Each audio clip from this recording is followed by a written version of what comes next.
नमस्कार दोस्तों, आप पढ़ रहे हैं कक्षा 12वीं एनसीईआरटी गणित, जिसमें आज आप पढ़ेंगे प्रश्नावली 5.3। तो इस प्रश्नावली के 8 सवाल तक हम कर चुके हैं। आगे देखते हैं 9वें क्वेश्चन से सभी सवालों में हमें क्या ज्ञात करना है, dy/dx। तो देखिए जो 9वां क्वेश्चन है और आगे के जो क्वेश्चन है उन सभी में इनवर्स वाले फलन दिए गए हैं। जैसे यहाँ साइन इनवर्स, आगे कॉस इनवर्स, टेन इनवर्स, ऐसे सवाल हो सकते हैं। तो पहले तो हमें सभी इनवर्स वाले फलनों के अवकलन पता होने चाहिए। तो देखिए हम आपको सभी इनवर्स वाले फलनों के अवकलन बता देते हैं। सबसे पहले ध्यान देना साइन इनवर्स एक्स का अवकलन। तो देखिए साइन इनवर्स एक्स का जो अवकलन होता है 1/करणी के अंदर 1 - एक्स वर्ग होता है साइन इनवर्स एक्स का अवकलन। यदि हम बात करें कॉस इनवर्स एक्स की, तो देखिए कॉस इनवर्स एक्स का जो अवकलन होता है dy/dx का मतलब अवकलन कॉस इनवर्स एक्स का बिल्कुल यही का यही होता है, बस माइनस चिन्ह का अंतर होता है। तो -1/करणी में 1 - एक्स वर्ग होता है। तो देखिए साइन इनवर्स एक्स का कॉस इनवर्स एक्स का बिल्कुल एक सा होता है, बस माइनस चिन्ह आ जाता है। इसके बाद यदि हम बात करें टेन इनवर्स की, तो देखिए टेन इनवर्स एक्स का जो अवकलन होता है 1/1 + एक्स वर्ग होता है। और यदि हम बात करें कॉट इनवर्स एक्स की, तो देखिए कॉट इनवर्स एक्स का जो अवकलन होता है उसमें माइनस चिन्ह आ जाता है, -1/1 + एक्स वर्ग। तो देखिए टेन का यदि आपको पता है तो कॉट का भी बन जाएगा। इसके बाद यदि हम बात करें सेक और कोसेक की, तो देखिए dy/dx सेक इनवर्स एक्स का जो अवकलन होता है वो 1/x और करणी के अंदर x वर्ग -1 होता है। यदि हम बात करें कोसेक की, तो dy/dx कोसेक इनवर्स एक्स का जो अवकलन होता है बिल्कुल यही का यही होता है, बस माइनस चिन्ह का अंतर होता है। तो -1/x करणी के अंदर x वर्ग -1 होता है। तो इस प्रकार से 6 आपको त्रिकोणमितीय फलन जो इनवर्स के रूप में दिए जाते हैं, इन सब के अवकलन इस प्रकार से होते हैं। तो देखिए इनवर्स के रूप में यदि आपको फलन दिया गया है तभी आप उसका अवकलन कर पाएंगे जब साइन इनवर्स एक्स होगा। साइन इनवर्स के साथ इतनी बड़ी संख्या है तो इसका अवकलन हम नहीं कर पाएंगे। टेन इनवर्स के साथ एक्स होगा तभी आप उसका अवकलन कर पाएंगे, और कुछ होगा तो नहीं कर पाएंगे। तो पहले तो हम दिए गए फलन को सरलतम रूप में बदलेंगे, जैसे sine inverse x, tan inverse x, इन सरलतम रूपों में बदलेंगे, उसके बाद ही अवकलन कर पाएंगे। जैसे 9वां क्वेश्चन देखें तो इसका तो अवकलन होता ही नहीं है। साइन इनवर्स एक्स होता तो हो जाता, साइन इनवर्स 2x/1 + एक्स वर्ग है, इसका तो नहीं होगा। लेकिन देखिए आपने यदि कुछ सर्व समीकरण या कुछ फार्मूले अध्याय 2 में पढ़े हैं, तो देखिए 2 tan इनवर्स एक्स का जो फार्मूला आप लोगों ने पढ़ा होगा, tan इनवर्स 2x/1 - एक्स वर्ग होता है। तो देखिए 2 tan इनवर्स का फार्मूला जो tan में होता है वह यह होता है। यदि यह दिया गया है तो इसके स्थान पे आप यह लिख सकते हैं। और देखिए 2 tan इनवर्स एक्स का फार्मूला साइन में भी होता है, तो साइन में यह फार्मूला होता है। मतलब 2 tan इनवर्स एक्स का साइन में फार्मूला यह होता है, तो इसके स्थान पे 2 tan इनवर्स एक्स लिखा जा सकता है। और यदि कॉस में पूछा जाता तो कॉस में यह फार्मूला होता है 2 tan इनवर्स एक्स का। तो हम कह सकते हैं कि जो हमें फलन दिया गया है यह फलन है जो कि 2 tan इनवर्स एक्स का फार्मूला है। तो देखिए फिर हम जो दिया गया है पहले वो फलन लिखते हैं। अब देखिए यह पूरा का पूरा फार्मूला है 2 tan इनवर्स एक्स का, तो हमने फिर इसके स्थान पे 2 tan इनवर्स एक्स लिखा। और देखिए हमने कोष्टक में कारण भी लिख दिया, चूंकि 2 tan इनवर्स एक्स का यह फार्मूला होता है। अब देखिए इसके बाद अवकलन करना आसान है। तो देखिए x के सापेक्ष अवकलन करने पर y का dy/dx हो जाएगा। देखिए 2 × 2 में है तो 2 का तो होगा नहीं। अब हमें करना होगा tan इनवर्स x का, और हमने आपको अभी बताया tan इनवर्स x का क्या होता है, 1/1 + एक्स वर्ग होता है, इंटू 2 और चल रहा है। तो 2 का यदि आप गुणा कर देते हैं तो 2/1 + एक्स वर्ग हो जाता है, dy/dx का मान। इस प्रकार से प्रश्न 9 कंप्लीट हुआ। इसके बाद देखिए 10वां सवाल है y बराबर tan inverse 3x - x3/1 - 3x वर्ग। तो देखिए दिया गया फलन जो है इनमें से तो कोई भी फार्मूला नहीं बन रहा है। 2 tan इनवर्स x का tan में यह होता है, यह फार्मूला तो बन नहीं रहा है। तो फिर यह कोई और फार्मूला हो सकता है, बनता होगा। तो देखिए एक फार्मूला होता है tan 3 थीटा का 3 tan थीटा माइनस tan घन थीटा बटे 1 माइनस 3 tan वर्ग थीटा। तो देखिए यदि आप x के स्थान पे tan थीटा रखते जाएंगे तो tan 3 थीटा का फार्मूला बन जाएगा। तो देखिए हम मान के चल रहे हैं x बराबर tan थीटा। देखिए x बराबर यदि हम tan थीटा मान के चलते हैं तो फिर देखिए y बराबर क्या बन जाएगा, tan इनवर्स। देखिए यहाँ पे 3x के स्थान पे tan थीटा आ जाएगा माइनस यहाँ पे tan घन थीटा हो जाएगा और बटे जो होगा 1 माइनस 3 x वर्ग का मतलब होगा tan वर्ग थीटा आ जाएगा इसके स्थान पे। और देखिए आगे यदि आप देखेंगे तो tan इनवर्स यह पूरा का पूरा फार्मूला बन जाएगा tan 3 थीटा का। तो इसके स्थान पे आप लिख सकते हैं tan 3 थीटा। और देखिए यहाँ tan इनवर्स और tan अलग हो जाएं तो कितना बचा होगा, 3 थीटा बचा होगा। अब देखिए हमें थीटा का वापस मान रखना होगा। तो देखिए थीटा का मान क्या होगा, यहाँ से देखें x बराबर tan थीटा है तो थीटा बराबर tan का पक्षांतर करना होगा। तो थीटा का मान क्या होगा, tan इनवर्स x होगा। तो हमने फिर 3 लिखा और थीटा का मान कितना लिखा, tan इनवर्स x लिखा। इसके बाद देखिए अवकलन करना आसान है तो अब हम x के सापेक्ष अवकलन कर देंगे। तो देखिए x के सापेक्ष अवकलन करने पर तो देखिए y का करेंगे तो dy बटे dx हो जाएगा। 3 तो इनटू में है, 3 का नहीं कर पाएंगे आप। tan इनवर्स x का करेंगे तो देखिए tan इनवर्स x का आपको हमने ऊपर भी बताया था 1 बटे 1 प्लस x वर्ग होता है। तो देखिए यहाँ 3 तो रहेगा और आ जाएगा 1 बटे 1 प्लस x वर्ग आएगा। और 3 से यदि आप यहाँ गुणा करेंगे तो फिर 3 बटे 1 प्लस x वर्ग हो जाएगा। यही हमारा dy बटे dx का मान होगा। इस प्रकार से प्रश्न 10 भी कंप्लीट हुआ। इसके बाद देखते हैं 11वां सवाल। तो देखिए y बराबर हमें दिया गया है cos इनवर्स 1 माइनस एक्स वर्ग बटे 1 प्लस एक्स वर्ग। देखिए जो दिया गया है वो हमने लिखा। अब देखिए यह फार्मूला होता है cos इनवर्स 1 माइनस एक्स वर्ग बटे 1 प्लस एक्स वर्ग। तो यह होता है 2 tan इनवर्स x के बराबर। तो देखिए 2 tan इनवर्स x का यह भी tan में फार्मूला होता है, यह साइन में होता है, और 2 tan इनवर्स x का यह cos में होता है। तो हम कह सकते हैं यह फार्मूला हो जाएगा 2 tan इनवर्स x का, यह फार्मूला हो जाएगा। इसके बाद देखिए यहाँ y ही लिखिए। अब देखिए इसका अवकलन करना आसान है। अब हम x के सापेक्ष अवकलन करेंगे। तो देखिए हमने लिखा x के सापेक्ष अवकलन करने पर y का अवकलन करेंगे x के सापेक्ष तो dy बटे dx होगा। 2 तो गुणा में है तो 2 तो नहीं लिखना बस होगा, इसका अवकलन नहीं होगा।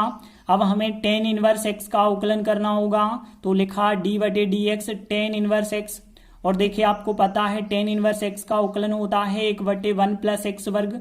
2 से यदि आप गुणा कर देते हैं तो 2 बटे 1 प्लस एक्स वर्ग आ जाएगा। dy बटे dx का मान यही हमारा आंसर होगा।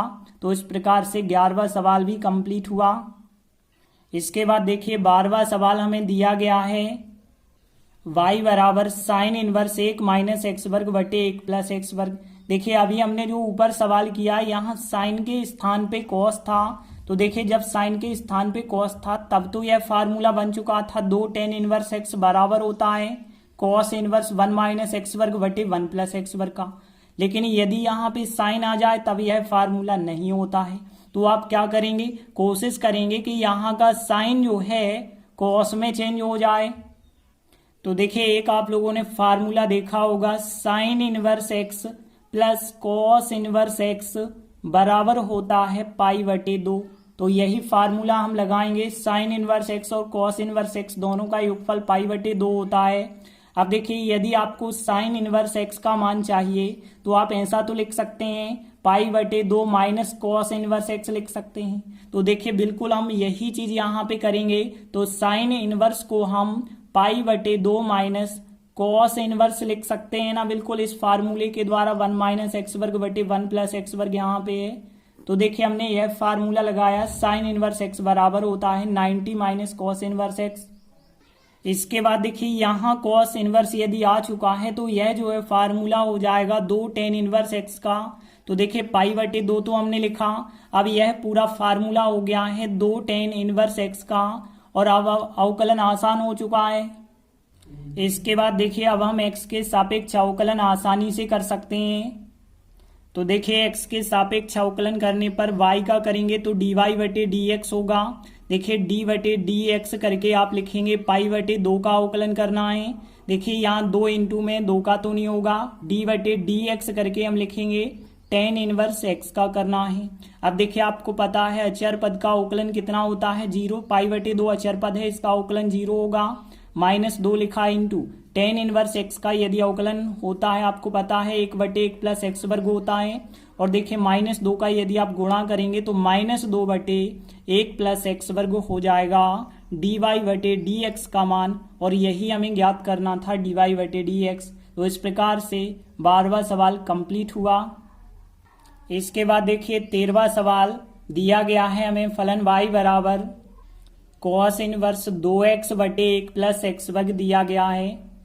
अब देखिए यह फार्मूला हमने साइन में तो देखा था, साइन इनवर्स 2x बटे 1 प्लस एक्स वर्ग होता तो 2 tan इनवर्स x का फार्मूला बन जाता, लेकिन यहाँ तो कॉस है तो हम इस कॉस के स्थान पे साइन लाना चाहेंगे तो कैसे लाएंगे, जैसे हम यहाँ पे लाए थे साइन को कॉस में चेंज किया था, अब हम उल्टा करेंगे कि कॉस को साइन में चेंज करेंगे। तो कॉस इनवर्स एक्स बराबर देखिए यहीं से यदि देखें तो क्या होगा पाई बटे 2 माइनस साइन इनवर्स एक्स हो जाएगा। तो देखिए कॉस इनवर्स एक्स को कैसे बदलेंगे, पाई बटे 2 माइनस साइन इनवर्स एक्स। तो यहाँ पे फिर क्या आएगा पाई बटे 2 माइनस साइन इनवर्स, यही संख्या आ जाएगी 2x बटे 1 प्लस एक्स वर्ग आ जाएगी। अब देखिए फिर यह फार्मूला 2 tan इनवर्स x का हो जाएगा। तो देखिए अब हम इसके स्थान पे क्या लिख सकते हैं, 2 tan इनवर्स x लिख सकते हैं। तो पाई बटे 2 माइनस जे बन जाएगा 2 tan इनवर्स x का फार्मूला, यहाँ y बराबर चल रहा है। इसके बाद देखिए आसानी से आप अवकलन कर सकते हैं x के सापेक्ष। तो देखिए x के सापेक्ष अवकलन करने पर y का यदि आप करेंगे तो dy बटे डी एक्स होगा, फिर पाई बटे 2 का हमें करना होगा तो डी बटे डी एक्स करके हमने लिखा पाई बटे 2। यहाँ पे देखिए 2 तो इंटू में रहेगा, बाकी हमें tan इनवर्स x का करना होगा तो डी बटे डी एक्स करके हमने लिखा tan इनवर्स x। देखिए यहाँ पे अब पाई बटे 2 का अवकलन तो 0 होगा, -2, फिर tan इनवर्स x का कितना होता है 1 बटे 1 प्लस एक्स वर्ग होता है, इंटू -2 चल रहा है, -2 का आप गुणा करेंगे तो -2 बटे 1 प्लस एक्स वर्ग आ जाएगा dy बटे डी एक्स का मान, और हमें केवल dy बटे डी एक्स ही चाहिए था। तो इस प्रकार से 13वां सवाल भी कंप्लीट हुआ। इसके बाद देखते हैं 14वां क्वेश्चन, y बराबर दिया गया है। तो देखिए y बराबर साइन इनवर्स 2x करनी में 1 माइनस एक्स वर्ग, यह तो कोई फार्मूला ही नहीं बन रहा है। तो फिर हमें क्या करना होगा, यहाँ x के स्थान पे या तो साइन थीटा रखना होगा या तो कॉस थीटा रखना होगा। तो देखिए हम मान के चलते हैं x बराबर साइन थीटा, x का मान हम साइन थीटा रखते हैं। तो देखिए यदि साइन थीटा रखते हैं तो फिर y बराबर साइन इनवर्स 2x का मान साइन थीटा, और फिर करनी में 1 माइनस एक्स वर्ग, और एक्स वर्ग का मान कितना आ जाएगा साइन वर्ग थीटा आ जाएगा। और यदि आगे आप सॉल्व करते जाएं तो देखिए यहाँ साइन इनवर्स लिखा, यहाँ पे 2 साइन लिखा, और देखिए आपको पता है 1 माइनस साइन वर्ग थीटा जो होता है कॉस वर्ग थीटा का फार्मूला होता है, तो यहाँ पे आ जाएगा कॉस वर्ग थीटा, क्योंकि हमें पता था साइन वर्ग थीटा प्लस कॉस वर्ग थीटा 1 होता है, और 1 माइनस साइन वर्ग थीटा करेंगे तो कॉस वर्ग थीटा आ जाएगा। अब देखिए ये वर्ग वर्गमूल यहाँ पे कट जाते हैं तो साइन इनवर्स 2 साइन थीटा, और यहाँ कॉस थीटा बाहर निकल आएगा, तो यहाँ कॉस थीटा बाहर आ गया। अब 2 साइन थीटा कॉस थीटा एक फार्मूला होता है साइन 2 थीटा का, तो यहाँ पे साइन इनवर्स यह फार्मूला हो गया साइन 2 थीटा का फार्मूला। अब देखिए साइन इनवर्स साइन आपस में कट जाएंगे तो यहाँ पे 2 थीटा आ जाएगा, और 2 लिखा थीटा का हमें मान रखना होगा। तो देखिए जब हमने x बराबर साइन थीटा माना था तो थीटा बराबर क्या होगा, साइन का पक्षांतर कर दीजिए तो साइन इनवर्स एक्स होगा। तो देखिए फिर यहाँ पे थीटा का मान रख दिया जाए साइन इनवर्स एक्स। अब देखिए अब तो अवकलन आसान हो गया है, तो अब हम एक्स के सापेक्ष अवकलन कर सकते हैं। तो देखिए एक्स के सापेक्ष अवकलन करेंगे तो वाई का तो हो जाएगा dy बटे dx, 2 लिखा। बाकी हमें साइन इनवर्स एक्स का अवकलन करना होगा। तो देखिए हमने शुरुआत में भी आपको बताया था साइन इनवर्स एक्स का अवकलन कितना होता था, 1 बटे करनी में 1 माइनस एक्स वर्ग होता था। यह हमने फार्मूला आपको बता दिया था। तो यहाँ पे बिल्कुल हम 2 लिखेंगे और यहाँ 1 बटे करनी में 1 माइनस एक्स वर्ग होता है साइन इनवर्स एक्स का अवकलन। और आगे देखिए 2 का यदि आप गुणा करके लिखते हैं तो 2 बटे करनी में हो जाएगा 1 माइनस एक्स वर्ग, यही होगा फिर dy बटे dx का मान। तो इस प्रकार से 14वां सवाल भी कंप्लीट हुआ। इसके बाद देखिए अगला 15वां सवाल, y बराबर हमें दिया गया है सेक इनवर्स 1 बटे 2x वर्ग माइनस 1। तो देखिए यहाँ भी हमें x का कुछ ऐसा मान रखना होगा ताकि कुछ फार्मूला होता हो 2x वर्ग माइनस 1 का।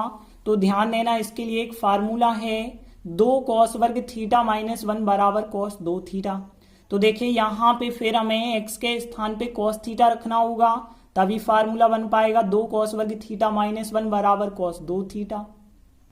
तो देखिए हम मान के चल रहे हैं x बराबर मान के चल रहे हैं कॉस थीटा। तो देखिए यहाँ पे फिर क्या आ जाएगा, y बराबर सेक इनवर्स यहाँ पे चल रहा था और देखिए यहाँ पे 1 बटे 2 x वर्ग का मतलब हो जाएगा कॉस वर्ग थीटा और फिर माइनस का 1। देखिए अब यह फार्मूला यहाँ पे हमने जो आपको बताया है 2 कॉस वर्ग थीटा माइनस 1 कॉस 2 थीटा का हो जाएगा।